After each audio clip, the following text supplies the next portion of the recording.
Hey guys, how are you? I hope you're all doing very well. This afternoon I'm going to be doing a review. This is a gothic romance from the USA, English language, released in the year 2015, directed by Guillermo del Toro, and this movie is called Crimson Peak. So Crimson Peak is set in the early 1800s, and you've got this young woman who had been haunted by ghosts in her past, and the ghosts really had an effect on her, and as such she has become a writer, and she likes to write stories, and she's really looking to get her stories out there. So she meets this mysterious guy from England, and this guy takes a strong interest in her work, and pretty soon there is a strong bond that is formed between the both of them. They fall in love. So this guy's sister comes into the picture, and she's very strange. She seems a little bit jealous, but this main character thinks nothing of it, and soon they fall in love and they end up getting married. So this is where they go back to England, into this big mansion that has been abandoned. It's very dilapidated and needs a lot of work, but this mansion is also haunted, and this is basically taking this main character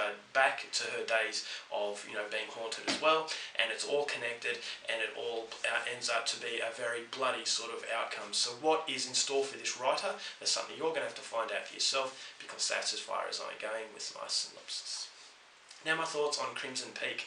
I didn't know what to expect coming into this one. Now, I'm a massive Guillermo del Toro fan, but a lot of people didn't like this film very much because it was all about visuals and no substance. So for that reason, I know better than to judge a movie before I've seen it based on what others think of it, but I can't help but think that. It's always in the back of your mind, and as much as you want to just throw that away, you've always got these opinions in the back of your mind, and that is basically the trouble of watching a review before you've actually seen the movie, is that you try your best to have a clean slate, but that sort of opinion, and the majority's opinion, is always playing on your mind. So I wanted to give Crimson Peak the best chance to really impress me, and at the end of the film, it definitely impressed me. I can't understand a lot of the criticisms levelled at this film for the simple fact that I thought this was a good old-fashioned throwback to horror films about haunted houses and the connection to the past and the present and all that kind of stuff. Very complex, and so I don't understand the criticism of being a visual film and no substance. Now, each to their own. Everyone's entitled to their opinion, but for me, in my personal experience, all those criticisms in the back of my head were pretty much thrown away very quickly because I got absorbed in this story. This is a tragic love story. This is platonic love. This is a story about jealousy. It's a story about complications of your past and coming back to haunt you, and the trouble of trust and betrayal and all that kind of stuff. You don't know what's going on in the film. There's a lot of mystery between this gentleman played by Tom Hiddleston and his sister, magnificently played by Jessica Chastain. You don't know what they're all about, and there's that cloud above them that is, you're thinking to yourself, are they sinister, or what's going on? And that makes you want to go and watch it even more. It makes you want to know what's going to happen. And so to say that this is all about visuals, I think a lot of people got distracted by that. Maybe people went in there expecting a completely different film. If you go in there expecting jump scares at every second, ghost-like figures appearing at you at every corner, then this movie is going to disappoint you. But as I said, it is a throwback to the good old-fashioned horror that is not all about horror. This is a gothic romance. At the front, it is a gothic romance story, but it does have elements of horror put into it. So I thought Mia Wasikowska's character, the main character, she does a fantastic job, a very vulnerable girl, and when she meets the guy of her dreams, you feel that the love is there, but the outside influences, especially from Jessica Chastain's character, is complicating the situation, and that something really bad is lingering, but you just can't put your finger on it until right at the end. So Mia Wasikowska does a great job at her character, but she summed the film up perfectly.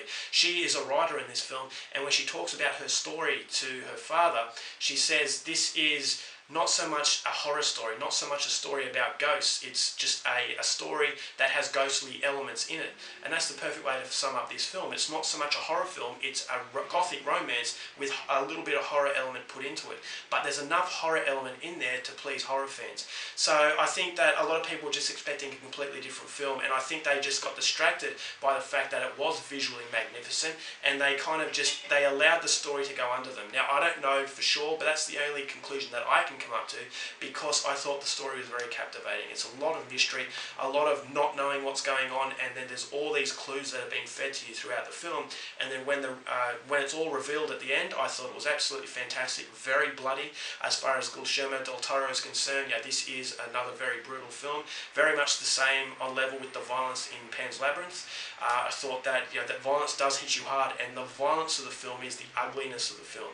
So it combines with the beauty of the movie perfectly. It's basically contrasting sort of things that are clashing together, and you can feel the beauty of the vulnerability of Mia Wasikowska's character and the haunting sort of mysterious like ugliness of Tom Hiddleston and Jessica Chastain's character, because you don't know what they're all about.